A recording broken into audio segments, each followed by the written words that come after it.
Fans are expected for tonight's performance.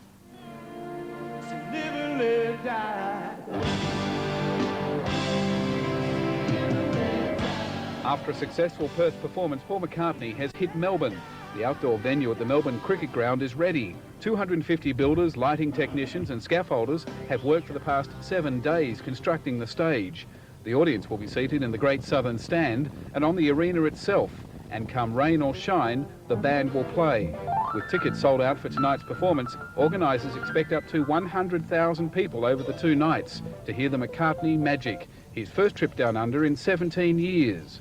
It's a pretty mammoth tour. I've been doing tours, as you know, for many years. This is certainly the biggest one. It's the equivalent of almost doing a Prince, Pink Floyd and Neil Diamond rolled into one.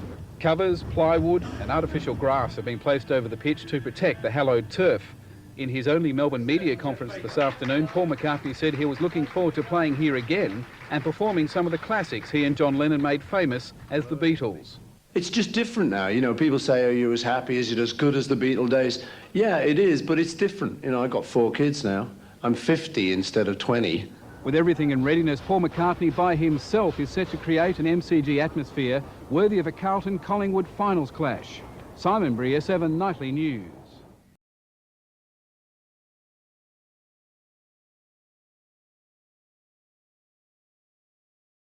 Moved on to the next stage of his Australian tour. Tonight he played the first of 2 concerts in Melbourne, and the fans from today as well as yesterday loved it.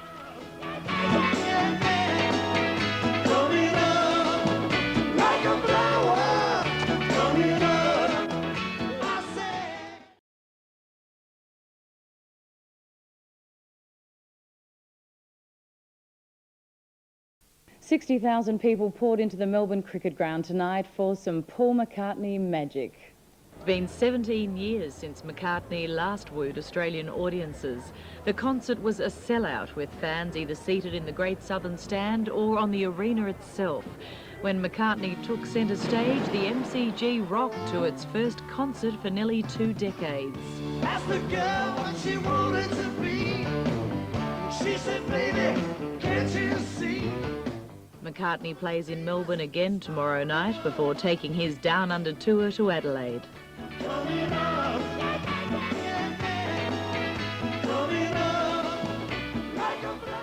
Looks fantastic, and that's the news to now. Back to you, Shane.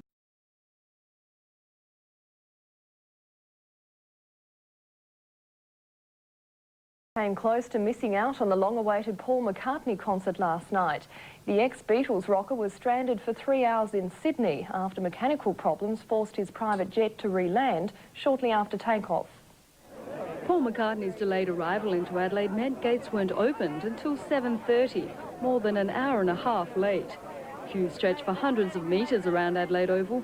Police say there were near riots before the crowd of 27,000 was finally let in. Controversy also with fans who bought special $500 tickets. Many thought it was guaranteed they would meet McCartney. When they didn't, promoters agreed to refund them $250. But finally, almost 30 years after his last appearance in Adelaide, Paul McCartney took centre stage.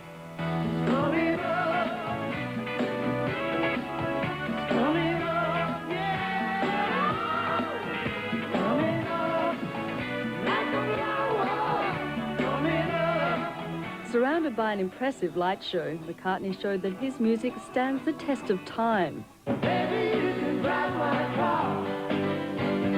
Yes, I'm gonna be a star. Baby, you can drive my car. Baby, I love you. Beep, beep, beep, beep, yeah.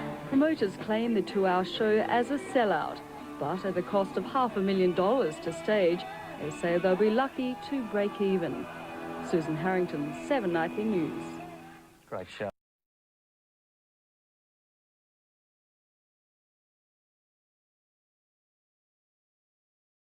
Paul McCartney's cat and mouse game in Adelaide. Dash into Adelaide for tonight's big concert at the Adelaide Oval. The superstar was held up in Sydney, with organisers playing a cat and mouse game as to the ex-Beatles' whereabouts. It promises to be a spectacular show, the massive stage a noticeable addition over the past few days. In contrast, spotting the 50-year-old superstar around town proved impossible. Everyone involved in the big concert had been told to keep quiet, and conflicting stories on McCartney's movements were doing the rounds all day. After a day of playing Spot the Right limo, word came through that McCartney had been delayed and wasn't due at the airport until about now. Nobody can assure that any one of us will actually get to meet him, but I guess we're just keeping our fingers crossed and hoping for the best.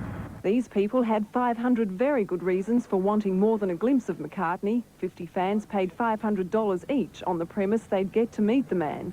But a short time ago, there were still no guarantees, though they were offered half of their money back.